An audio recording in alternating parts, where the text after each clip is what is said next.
یہ 20ویں صدی کے آغاز کے وقت، جسے ہم پورا کہتے ہیں مڈل ایسٹ، بلکہ صرف مڈل ایسٹ نہیں، پورا شمالی افریقہ سلطنت عثمانیہ کا حصہ تھا، خلافت عثمانیہ۔ لیبیا، الجزائر، مصر، پورا حجاز، یمن، پورا عراق، شام، اور یہ شام ہی کے حصے ہیں در حقیقت، اردن اور لبنان، یہ شام عرب، عراق عرب، یہ پورا علاقہ خلافت عثمانیہ یہ اس کا حصہ تھا۔ پہلی جنگ عظیم میں انگریزوں نے عربوں کو بغاوت پر آمادہ کیا، غداری پر آمادہ کیا، انہوں نے خلافت عثمانیہ کے خلاف بغاوت کی،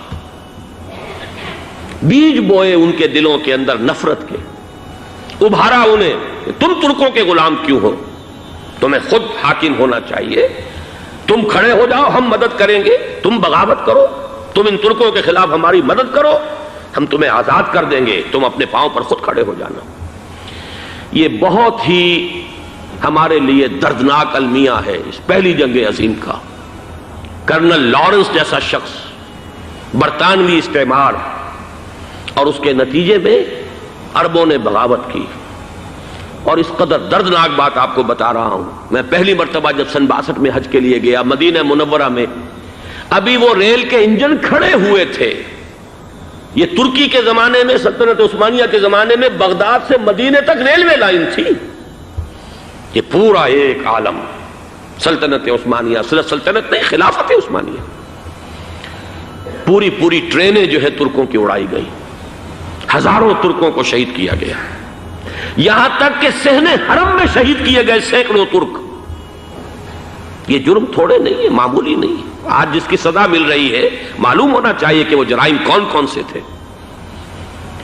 اب بھی جو لوگ گئے ہیں انہوں نے دیکھا ہوگا، ترکی کا قلعہ موجود ہے اوپر پہاڑی کے اوپر، حرم کا جو سب سے بڑا دروازہ ہے باب ملک عبدالعزیز، اس کے سامنے ایک لائبریری ہوتی تھی، اب تو غالباً وہ بھی گرا دی گئی ہے، اس کے پیچھے پہاڑی پر ترکوں کا قلعہ ہے پرانا، اس پر توپیں موجود تھیں۔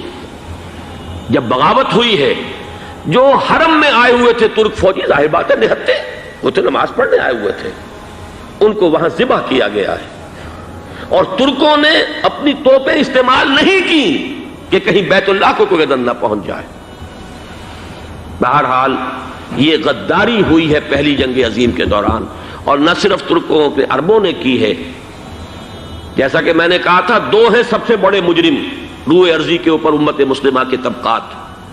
ہمارا پنجابی سپاہی بھی جا کر انگریزوں کی مدد کر کے ایلن بی کو قبضہ جو لے کر دیا بغداد کا، اس میں ہمارے مسلمان پنجابی سپاہی بھی شامل تھے۔ یہ خون چکاں باب ہے ہماری تاریخ کا اس صدی کا۔ لیکن اس کے بعد سلطنت عثمانیہ کے ٹکڑے ہو گئے، چیتھڑے ہو گئے۔ ایک انگریز نے لکھا ہے یہ جملہ، ذہن میں بجھا ہوا جملہ، کہ تاریخ میں یہ بات ثبت ہو جائے گی کہ ایک انگریز نے اس سلطنت کے ٹکڑے کر دیے کہ جو عمر فاروق نے قائم کی تھی رضی اللہ تعالی عنہ۔ یہ پورا عالم، یہ تمام علاقہ کس نے فتح کیا تھا؟ یہ بات ہاتھ بدل گئے تھے، پھر ترک آ گئے، خلافت عثمانیوں کے پاس چلی گئی، لیکن یہ سلطنت تو حضرت عمر رضی اللہ تعالیٰ عنہ کے زمانے سے چلی آ رہی تھی۔ اس کو ایک انگریز کرنل نے، اور اس نے بغاوت پہ آمادہ کر کے عربوں کو اور ترکوں کے پیٹھ میں چھرا گھپوا کر ان کے ذریعے سے اور ٹکڑے کر دیے۔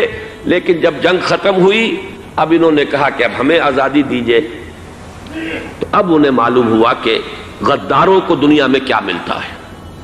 ٹکڑے کر دیے گئے۔ یہ حصہ عراق یہ انگریز کے پاس رہے گا، شام کا یہ علاقہ یہ فرانسیسیوں کے پاس رہے گا، مصر پر انگریزوں کا تسلط رہے گا، لیبیا اطالویوں کے پاس رہے گا، لے دے کر یہ جو علاقہ تھا حجاز، چونکہ وہاں کچھ تھا ہی نہیں، بوادن غیر ذی زرع، یہ عربوں کے پاس چھوڑ دیا گیا۔ اس وقت جو بادشاہ ہیں شاہ حسین اردن کے، ان کے دادا سب سے بڑے غدار وہی تھے، لہذا ان کو اس علاقے کی بادشاہت دے دی گئی۔